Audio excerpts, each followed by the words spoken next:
नमस्कार। मैं भरत सिंह स्वागत करता हूं आपका एस्ट्रोलॉजिक्स में। आज हम हाजिर हुए हैं एक और नए एक्साइटिंग विषय के साथ जिसका नाम है सिविल सर्विसेज, यानी कि आईएएस, आईपीएस, आईएफएस, इनमें जाने के योग। देखिए, काफी लोग ये जानना चाहते हैं कि हम इस दिशा में मेहनत करें नहीं करें, ताकि हमें पहले ही आइडिया लग जाए और किस हद तक हमें मेहनत करनी पड़ेगी, कब हमें सिलेक्शन होगा। तो उन्हीं चीजों को लेके हम ये चर्चा करने वाले हैं। इस वीडियो में हम कुछ आसान से सूत्र डिस्कस करेंगे जिन्हें कि आप आसानी से घर बैठे अपनी कुंडली में अप्लाई करके ये जान सकते हैं कि आपके यह योग बन रहा है या नहीं। तो आइए शुरू करते हैं।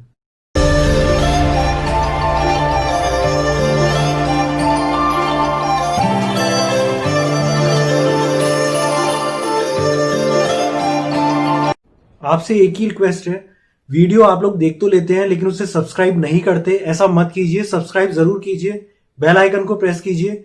वीडियो पसंद आए तो लाइक जरूर कीजिए, अपने मित्रों के साथ इसे शेयर कीजिए। देखिए, पहले तो मैं ये कहना चाहूंगा कि ये जो सूत्र या योग इसमें हम डिस्कस करने वाले हैं इस वीडियो में, ये सब के सब कंप्लीट नहीं है, 100% नहीं है। इसके अलावा भी और भी कुछ योग होंगे, लेकिन अभी हम वीडियो की लेंथ को ध्यान में रखते हुए जितने मुख्य योग हो सकते हैं वो हम डिस्कस कर लेंगे। अगर हम बात करें कि कौन कौन से भाव इसमें महत्वपूर्ण भूमिका अदा कर सकते हैं, तो देखिए, सबसे पहले आप ये देखेंगे कि पहला भाव जो कि होता है लग्न, दूसरा होता है पांचवा भाव, नवा भाव, 10वां भाव एवं 11वां भाव।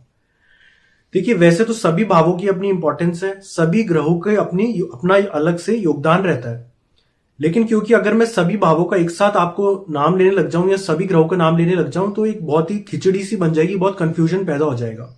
इसलिए जिन ग्रहों की जब जरूरत पड़ेगी तब मैं वह आपको बताता जाऊंगा, और जब मैं इन भावों का नाम ले रहा हूं या फिर अभी मैं इन ग्रहों का नाम लेने वाला हूं, तो उसको देख के आप समझ जाएंगे कि कहीं ना कहीं जो योग बनने वाले हैं वो इन भावों के बीच में या ग्रहों के बीच में बनने वाले हैं। इन भावों का और इन ग्रहों का बहुत योगदान होने वाला है इस योग को बनाने में। ठीक है, तो पहली बात मैंने कर दी आपसे भावों की, कौन कौन से भाव इसके लिए महत्वपूर्ण भूमिका अदा कर सकते हैं। एक है आपका पहला भाव, पांचवा भाव, नवा भाव, 10वां भाव एवं 11वां भाव। दूसरी बात करें अगर हम ग्रहों की, तो इनमें कौन कौन से ग्रह महत्वपूर्ण रहेंगे। देखिए, सूर्य रहेगा, चंद्रमा रहेगा, मंगल रहेगा, बृहस्पति रहेगा एवं शनि रहेगा। अब आप कहेंगे कि मैंने अधिकतर ग्रहों के नाम यहां पे ले दिए, तो देखिए, मैं कहने यही वाला हूं कि ऐसा नहीं है किसी भी व्यक्ति की कुंडली में ये जो भाव मैंने आपको गिनाए सारे भाव शुभ प्रभाव में होंगे, या फिर जो सारे ग्रह मैंने आपको बोला ये मजबूत होंगे। लेकिन मैं कहना ये चाह रहा हूं कि इन भाव और इन ग्रहों का हमको मिला के ही असर देखना पड़ेगा, वो अभी हम वीडियो में देखते जाएंगे। तो कहीं ना कहीं जो योग बनेंगे वो इन भावों और इन ग्रहों की मदद से बनेंगे। जरूरी नहीं है कि सारे के सारे ग्रह और सारे के सारे भाव एक ही टाइम पे अच्छे होने चाहिए, ऐसा मैंने बिल्कुल नहीं कहा। इनको मिला के हम योग बनाएंगे। योग किस तरीके से बनेंगे वो भी आप देखते जाइए। तो देखिए, सबसे पहले मैंने आपसे बात कर ली कौन कौन से भाव है, आपको वो बता दिया और आपको ग्रह बता दिए। इसके बाद सबसे पहले जो हम शुरुआत करेंगे वो हमेशा की तरह हमारी होगी हमारे असेंडेंट, यानी कि लग्न से शुरुआत होगी और लग्नेश से। आपको सबसे पहले यह देखना है कि आपका जो लग्न है वो मजबूत होना चाहिए। मजबूत होने का क्या मतलब है, आप अपनी अपनी कुंडली निकालिए और अपनी कुंडली में जो भी आपका असेंडेंट है, लग्न है, उसकी डिग्री और नक्षत्र वो आप नोट डाउन करके रख लीजिए। नक्षत्र नोट डाउन करके क्यों रखवा रहा हूं, क्योंकि अभी आगे चल के मैं आपको से कनेक्ट करवाऊंगा नक्षत्रों की क्या भूमिका रहती है, नक्षत्रों की भी हम बात करेंगे। तो अभी आपको ये करना है, डिग्री नोट डाउन करके रख लेनी है, नक्षत्र नोट डाउन करके रख लेना है। अब आपको देखना है अपना लग्नेश। लग्नेश मतलब जो आपका लग्न का स्वामी है उसको आपको देखना है। उस ग्रह की डिग्री भी आपको नोट करके रख लेनी है और उसका नक्षत्र भी आपको नोट करके रख लेना है। वो कौन से भाव में गया है वो भी आपको नोट करके रख लेना है कि क्या वो केंद्र भावों में है, त्रिकोण के भावों में है, या फिर वो त्रिक भावों में है, 6, 8, 12 में वो चला गया, ये आपको देख लेना है। ठीक है, डिग्री हमारे काम में आने वाली है उसकी स्ट्रेंथ देखने के लिए, उसकी अवस्था देखने के लिए। ठीक है, अगर मैं आपसे कहूं कि जैसे अभी हमने लग्न जो असेंडेंट है उसकी हमने डिग्री नोट करके रखी है, तो लग्न की जो डिग्री है वो 10 से 20 डिग्री तक अगर हो तो उसे काफी अच्छा माना जाएगा। ठीक है, अगली ये बात कर ली हमने लग्न की और लग्नेश की। हम पहले भाव की क्यों बात कर रहे हैं यहाँ पे। देखिए, पहला भाव जो होता है वो स्वयं आपको दर्शाता है, आपकी बॉडी को दर्शाता है। आप कितने कॉन्फिडेंट होंगे उसको ये पहला भाव दर्शाएगा। पहले भाव के ऊपर कितने ग्रहों का असर हो रहा है, कौन कौन से ग्रह बैठे हैं, यह आपको बताएंगे कि आपकी कुंडली में कितना प्रॉमिस छुपा हुआ है, कितना मजबूत आपका लग्न है। ठीक है, दूसरी बात, अगर इसका जो लग्नेश है यानी कि जो इस भाव का जो स्वामी है वो आपको ये बताएगा कि ये जो आप अपना कर्म करेंगे, जो आपको प्रॉमिस मिला हुआ है, वो कर्म कितनी आसानी के साथ आपका पूरा होगा, कितनी उसमें तकलीफें आएंगी, यह सब आपको लग्नेश बताएगा कि लग्नेश का संबंध किन भावों के साथ है। तो पहली बात हमने कर ली लग्न की और लग्नेश की। अब अगर मैं कहूं आपसे दूसरे भाव कौन से आते हैं इसमें, तो इसमें अगला भाव जो आएगा जिसका हमने चर्चा किया, पांचवा भाव। पांचवा भाव जो है वह दर्शाता है आपकी एजुकेशन को, आपकी इंटेलिजेंस को, बुद्धिमत्ता को। क्योंकि आप देखिए सिविल सर्विसेज के लिए आपको पढ़ाई करनी पड़ेगी, पढ़ाई के लिए आपका पांचवा घर देखा जाएगा, आपकी बुद्धिमत्ता देखी जाएगी, ठीक है। तो उसके लिए पांचवा घर बहुत इंपॉर्टेंट हो जाएगा। और पांचवें घर से आपकी ख्याति, आपको कितना फेम मिलता है वो भी देखा जाएगा। तो पांचवा घर बहुत बहुत इंपॉर्टेंट हो जाता है क्योंकि ये आपका लक्ष्मी स्थान। अगला मैं आपसे बात करूं नवे भाव की, तो देखिए नवा भाव जो है वह आपका भाग्य स्थान भी है। आपको कहीं ना कहीं लक का साथ भी यहाँ पे चाहिए, क्योंकि भाग्यशाली लोग, आप ये मानेंगे कि भाग्यशाली लोग का यहाँ पे सिलेक्शन होता है, और एक बार सिलेक्शन होने के बाद उनका जो जीवन है दूसरों से हटके होता है, तो कहीं ना कहीं उन्हें भाग्य का साथ जरूर मिलता है। अगली बात हम करें अगले भाव की, 10वां भाव। देखिए 10वां भाव जो है आप जानते हैं कि वो आपके कर्म का भाव है, आपका वो उपचय भाव में से भी एक है। तो अगर आप ये देखें कि 10वां भाव जो है आपके मुख्य कर्म का स्थान है, ये आपको बताएगा कि आप अपने कार्यस्थल पे कितनी अथॉरिटी, कितनी रिकॉग्निशन और कितने कंट्रोल के साथ आप काम कर पाएंगे। यानी कहने का मतलब कि किस पावर के साथ आप काम करेंगे, इसका सबसे महत्वपूर्ण रोल 10वां भाव आपके लिए अदा करेगा, महत्वपूर्ण रोल। अगला हम बात करें 11वें भाव की, तो देखिए 11वां भाव जो है वो काम भाव में से एक है, उपचय भाव भी है। उपचय भाव का क्या मतलब होता है, जो समय के साथ आपको ग्रोथ करवाते हैं, आपको तरक्की दिलवाते हैं जीवन में, और इस समय के साथ अच्छे होते चले जाते हैं, उन्हें हम उपचय भाव कहते हैं। तो 11वां भाव एक उपचय भाव है, ये काम का भी भाव है। आपकी ये मटीरियलिस्टिक डिजायर, जो आपकी भौतिक सुख सुविधाएं हासिल करने की जो इच्छाएं हैं, उनको ये दर्शाता है। इसके अलावा बड़ी ऑर्गेनाइजेशंस में जब हम काम करते हैं उसको भी ये दर्शाता है, जो हमारा नेटवर्क होता है बड़ा लंबा चौड़ा, उसको ही दर्शाता है। अगर आप डिसिप्लिन्ड एनवायरनमेंट में, जहां पे कि आपको एक हायरार्की फॉलो करके काम करना पड़ रहा है, आपको अपने बॉसेस से ऑर्डर लेने पड़ रहे हैं, फिर उन्हें अपने सबऑर्डिनेट्स को देना पड़ रहा है, मतलब आपको एक ढांचे में रह के, एक स्ट्रक्चर में रह के, एक वेल डिफाइंड तरीके से काम करना पड़ रहा है, उसको भी 11वां भाव दर्शाता है, क्योंकि एक ऑर्गेनाइजेशन का कारक है। यहाँ पे एक स्ट्रक्चर होगा, प्रॉपर हायरार्की होगी, आपके बॉसेस होंगे, सबऑर्डिनेट होंगे, आपको बॉसेस से आदेश लेने हैं, सबऑर्डिनेट से काम करवाना है, तो पूरा एक स्ट्रक्चर बनके तैयार हो गया। और जैसे कि मैंने कहा ये इनकम्स गेन्स का भी भाव है, तो इसलिए इन भावों की इंपॉर्टेंस बहुत बढ़ जाती है। जो हम आगे योगों की चर्चा करेंगे वो कहीं ना कहीं अगर इन भावों से जुड़े हुए हैं तो आपको बहुत हद तक इसमें सफलता मिलने के चांस बढ़ जाते हैं।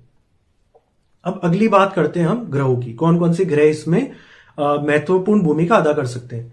तो देखिए सबसे पहले हमने करी थी लग्नेश के, लग्न के स्वामी की बात हमने की थी। लग्न के स्वामी जो है वो शुभ स्थानों में होना चाहिए। शुभ स्थान कौन कौन से हो गए, आपके केंद्र के और त्रिकोण के। उसके अलावा अगर हम देखें तो सूर्य की भूमिका यहां पे आ जाती है। देखिए सूर्य जो है वो क्या है, आत्मा का कारक है। आपके शरीर की जो वाइटैलिटी है, जो उसके अंदर ऊर्जा है, उसका सूर्य को कारक माना गया है। सूर्य की महत्ता को लेके कि सूर्य कितना इंपॉर्टेंट रोल प्ले करता है, उसके लिए मैंने एक वीडियो अलग से बना रखा है, आप चाहें तो उसको जाके देख सकते हैं। मैं उसका डिस्क्रिप्शन बॉक्स में भी लिंक शेयर कर दूंगा। तो देखिए जो सूर्य है, आपको उसकी स्थिति देखना जरूरी है, क्योंकि सूर्य अपने आप में सरकार को रिप्रेजेंट करता है, सरकार का ही कारक है, गवर्नमेंट का ही कारक है, उच्च पदों का ही कारक है। सूर्य के साथ हम दूसरे ग्रहों के योग बनाने वाले हैं, आप उसको देखते जाइए। अगली बात करें हम आपसे चंद्रमा की। देखिए चंद्रमा जो ग्रह, अगर मैं कहूं कि हमारे शरीर की ऊर्जा का कारक अगर हम सूर्य है, शरीर की जो ताकत है वो सूर्य बताता है, तो मन की जो ऊर्जा है, मन की जो ताकत है, आप मानसिक रूप से कितने दृढ़ हैं, वह बताएगा आपको चंद्रमा। तो चंद्रमा का स्ट्रांग होना भी उतना ही जरूरी हो जाता है जितना जरूरी सूर्य का हो जाता है। क्यों? क्योंकि आपको देखिए मेंटल लेवल पे कई सारी चीजें सोचनी पड़ती हैं, आपको लगे रहना पड़ता है, लगातार आपको डिसीजन मेकिंग लेनी पड़ती है, ज्यादा इमोशनल होके आप काम नहीं कर सकते। ये सारी चीजें जो है चंद्रमा से देखी जाती हैं। आप कितनी देर तक डटे रहते हैं, कितनी जल्दी हार मान लेते हैं, कितनी जल्दी आप गुस्सा हो जाते हैं, कितनी जल्दी आप कुंठा में आ जाते हैं, कितनी जल्दी आप रिएक्ट कर देते हैं, ये सारी चीजें चंद्रमा से देखी जाती हैं। अगली बात करते हैं हम बृहस्पति की। देखिए बृहस्पति क्या है, यह आपका ओवरऑल विजडम है, यह आपका ओवरऑल विवेक है। ओवरऑल आपको इस सोचने समझने की, सही दिशा में चलने की जो सोच आपको देता है, वो केवल और केवल बृहस्पति की मदद से। बृहस्पति क्योंकि आप जानते हैं वे देवगुरु है। बृहस्पति भव्यता को दर्शाता है, ये विशाल आकार वाली चीजों को भी दर्शाता है बृहस्पति। ये आपके लिए धन का भी कारक माना गया है, तो बृहस्पति की बहुत ज्यादा इंपॉर्टेंस होती है हमारे ज्योतिष शास्त्र में।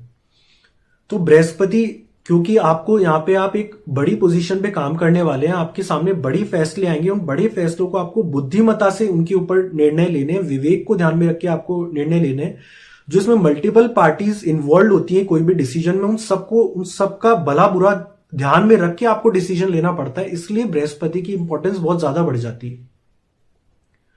अगली में अगर आपसे बात करूं ग्रह की, तो वह आ जाता है शनि। देखिए 10वें भाव का जो नैसर्गिक कारक है वह शनि है, क्योंकि ये आपके जो ओवरऑल, चाहे आप बिजनेस करें चाहे प्रोफेशन करें, ओवरऑल कर्म का जो कारक है वह शनि ग्रह को बनाया गया है। आप किसी भी कर्म को करते हैं तो उसमें आपको लगातार लगे रहना पड़ेगा, उसमें मेहनत करनी पड़ेगी, आपको उस दिशा में अपना तन और मन पूरी तरीके से झोंक देना पड़ता है आपको। तो इसके लिए शनि की बहुत इंपॉर्टेंस देखी गई है।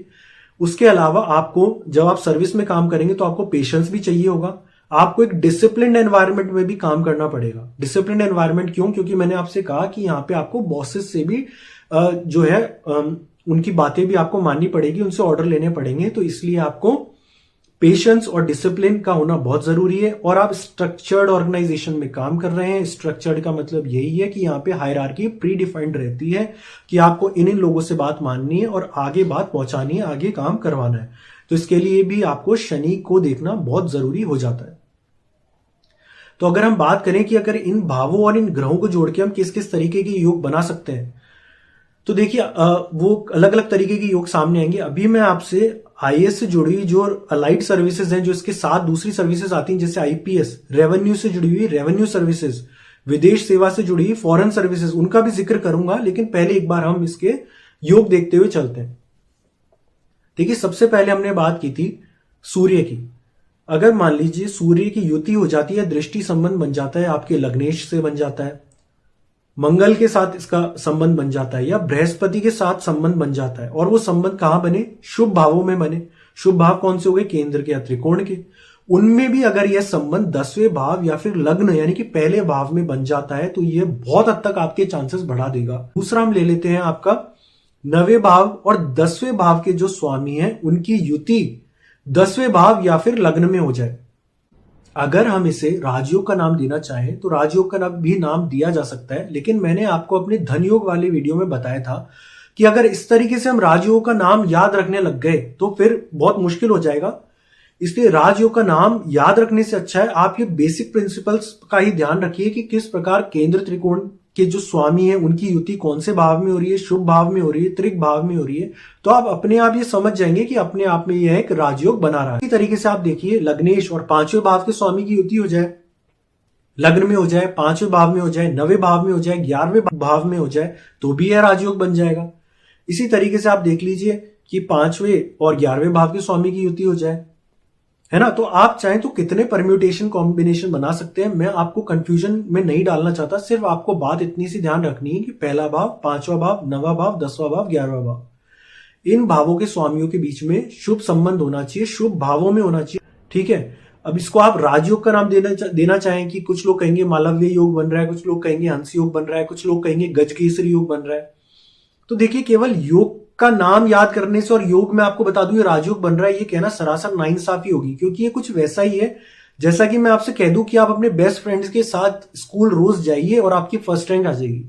आप यह तो देखेंगे कि आपका बेस्ट फ्रेंड खुद का उसका कितना मन लगता है पढ़ाई में, उसका मन पढ़ाई में या दूसरी चीजों में ज्यादा है। आप उसके साथ जाते हैं तो पढ़ाई करते हैं या खेलकूद के काम ज्यादा करते हैं, ये सारी चीज आप देख के ही तो फैसला लेंगे।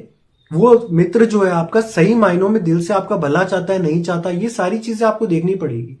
इसीलिए हम यह देखते हैं मित्र राशि में बैठा है, शत्रु राशि में बैठा है, उच्च राशि में बैठा है, नीच राशि में बैठा है।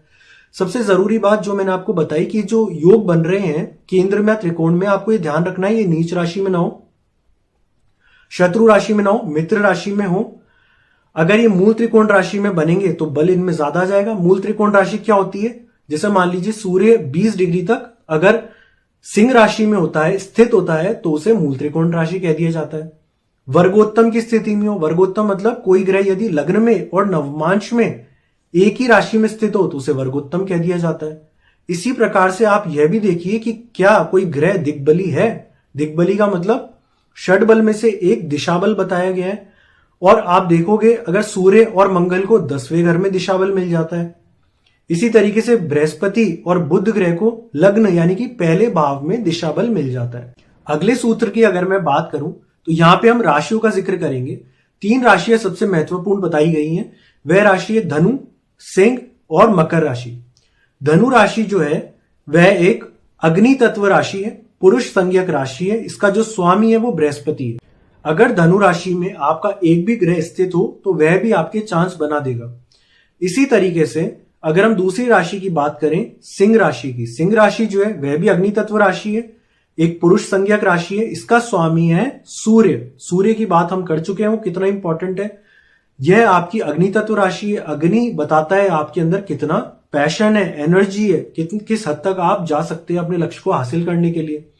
तो यहां पे भी अगर आपका एक ग्रह भी स्थित हो तो भी थोड़े बहुत चांसेस आपके जरूर बन जाएंगे। अगली बात हम करें अगर मकर राशि की। देखिए मकर राशि जो है वो 10वें नंबर की राशि है। जैसा कि मैंने आपसे कहा कि जो शनि है वो नैसर्गिक कारक बताया गया है 10वें भाव का। तो यहां पे शनि की इंपॉर्टेंस बहुत बढ़ जाती है, शनि का रोल यहां पे बढ़ जाता है। तो अगर यहां पर एक भी ग्रह स्थित हो तो वह भी आपके चांस बनाने में सक्षम है। अगर मैं आपसे बात करूं इंडियन पुलिस सर्विस के योग के बारे में तो उसके लिए हम इसे कुछ इस प्रकार देखेंगे। देखिए शुरू में हमने बात की कि सूर्य और मंगल दोनों का ही अच्छा होना जरूरी है अगर हम आईएएस के लिए योग देखना चाह रहे हैं तो।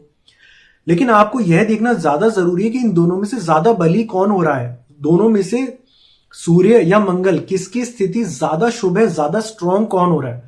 अगर आपका मंगल ज्यादा स्ट्रांग हो जाता है, मान लीजिए वो 10वें घर में मंगल आ जाता है आपके और सूर्य यहां पे नहीं है और मंगल जो है वह नीच राशि का भी नहीं है, तो मंगल को यहां पे दिग्बल प्राप्त हो जाएगा, है ना। और सूर्य मान लीजिए कि दिग्बली नहीं हो रहा है या फिर उसकी स्ट्रेंथ थोड़ी कम पड़ रही है मंगल से, तो आप ऑटोमेटिक ऐसे हालात बन जाएंगे कि आपका पुलिस सर्विसेज में सिलेक्शन हो जाएगा। क्यों?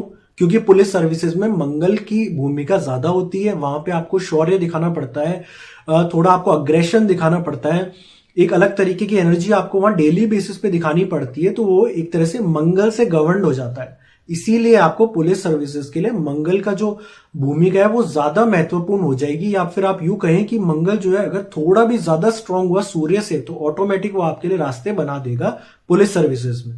अगर मैं आपसे बात करूं रेवेन्यू सर्विसेज के लिए तो बहुत सारे लोग हैं जो कि इनकम टैक्स वगैरह में जाना चाहते हैं, assistant commissioner of income tax बनना चाहते हैं। तो देखिए रेवेन्यू सर्विसेज के लिए जो सबसे इंपॉर्टेंट ग्रह देखे जाएंगे वहां यहां पे उसकी आ जाएगी इंपॉर्टेंस बुध ग्रह की और इसके अलावा मंगल की। देखिए बुध जो है वो एक नैसर्गिक कारक है फाइनेंस का, मनी का, पैसों का, वेल्थ का। तो यहां पे जो है क्योंकि रेवेन्यू यानी कहीं ना कहीं आपका डीलिंग जो है वो फाइनेंस से रहेगी, पैसों से रहेगी, इसलिए बुध का रोल आ जाएगा।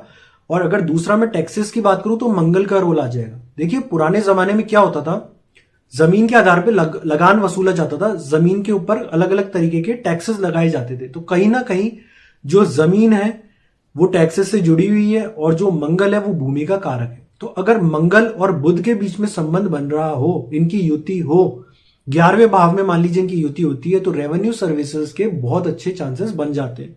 अगली बात अगर हम करें विदेश सेवा की तो देखिए विदेश सेवा जो है वह आपकी देखी जाएगी 8वें और 12वें घर से। कुछ लोग न्यायिक सेवा के बारे में जानना चाहते हैं। देखिए न्यायिक सेवा में जब हम भूमिका देखते हैं तो उसमें छठे भाव की भूमिका बहुत अहम हो जाती है।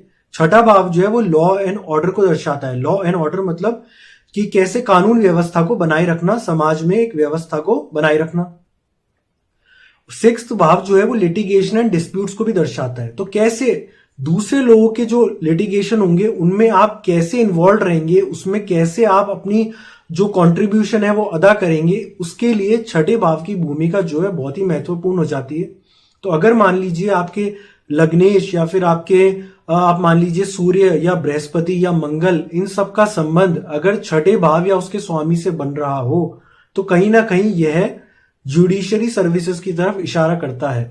लेकिन जुडिशरी सर्विस पे आने से पहले आप यह जरूर चेक कर लीजिएगा कि जो हमने बेसिक कंडीशन देखी है कि किस प्रकार आपका जो लग्न है, लग्नेश है, वो स्ट्रांग होने चाहिए। सूर्य, मंगल, चंद्रमा, वो सभी आपको पहले चेक करने हैं, उसके बाद ये कंडीशन चेक करनी है। क्योंकि जुडिशरी सर्विसेज में आप तभी जा पाएंगे जब आपकी एजुकेशन अच्छी हो, आपने पढ़ाई अच्छे से की हो, भाग्य का आपको साथ मिल रहा हो, सूर्य आपका मजबूत हो, है ना, कंसंट्रेशन आपका अच्छा बैठ रहा हो, तभी तो ये आप जुडिशरी तक पहुंच पाएंगे। वरना अगर आप केवल डायरेक्ट जुडिशरी का रोल देख लें और बाकी योग आपके पूरे ही ना हो पा रहे हो, पढ़ाई का योग आपका पूरा ना हो पा रहा हो, कंसंट्रेशन का योग आपका पूरा ना हो पा रहा हो, तो फिर वो उतना फल नहीं देगा। बात करते हैं अब नक्षत्रों की। आपका लग्न, लग्नेश और सिविल सेवाओं के लिए योग बनाने वाले जो शुभ ग्रह हैं, आपको यह देखना है क्या वह इन नक्षत्रों से किसी प्रकार का संबंध बना रहे हैं क्या। वह नक्षत्र कौन से हैं? सबसे पहला नक्षत्र है आपका मघा नक्षत्र। देखिए, मघा नक्षत्र का जो सिंबल है वो है सिंहासन का। यह नक्षत्र ही अपने आप में किंगडम को दर्शाता है, इसलिए यह नक्षत्र बहुत खास है। अगला नक्षत्र है आपका विशाखा नक्षत्र। देखिए, विशाखा नक्षत्र की अगर बात करें तो उसका जो सिंबल होता है वो एक विजय द्वार होता है। विजय द्वार का मतलब यह जो नक्षत्र है यह तब तक सेटल नहीं होता, तब तक रुक नहीं जाता जब तक कि इसे कामयाबी नहीं मिल जाती। तो यह भी बहुत इंपॉर्टेंट नक्षत्र है। अगला नक्षत्र है आपका ज्येष्ठा नक्षत्र। ज्येष्ठा नक्षत्र नाम से ही आपको पता पड़ता है कि ये ज्येष्ठ यानी कि जो एल्डर होते हैं, जो सीनियर होते हैं, जो बड़ी पोजीशन पे होते हैं, उनको भी ये डिनोट कर रहा है, इसीलिए यह नक्षत्र भी इंपॉर्टेंट है। अगला नक्षत्र है धनिष्ठा नक्षत्र। धनिष्ठा मतलब इसके नाम में ही धन आ रहा है, कहीं ना कहीं ये प्रॉस्पेरिटी की तरफ इशारा कर रहा है, सुख सुविधा की तरफ इशारा कर रहा है, इसीलिए इस नक्षत्र से भी अगर इन ग्रहों का संबंध होता है तो यह भी शुभ माना जाएगा। अगला नक्षत्र है पुनर्वसु। पुनर्वसु का मतलब होता है दोबारा प्रकाश बनना। इस नक्षत्र का सिंबल देखा जाए तो तीरों से भरा हुआ तरकश इसका सिंबल है, इसीलिए यह नक्षत्र भी बहुत इंपॉर्टेंट हो जाता है। अगला नक्षत्र है पुष्य। पुष्य नक्षत्र एक तरह से पोषण करने वाला नक्षत्र है।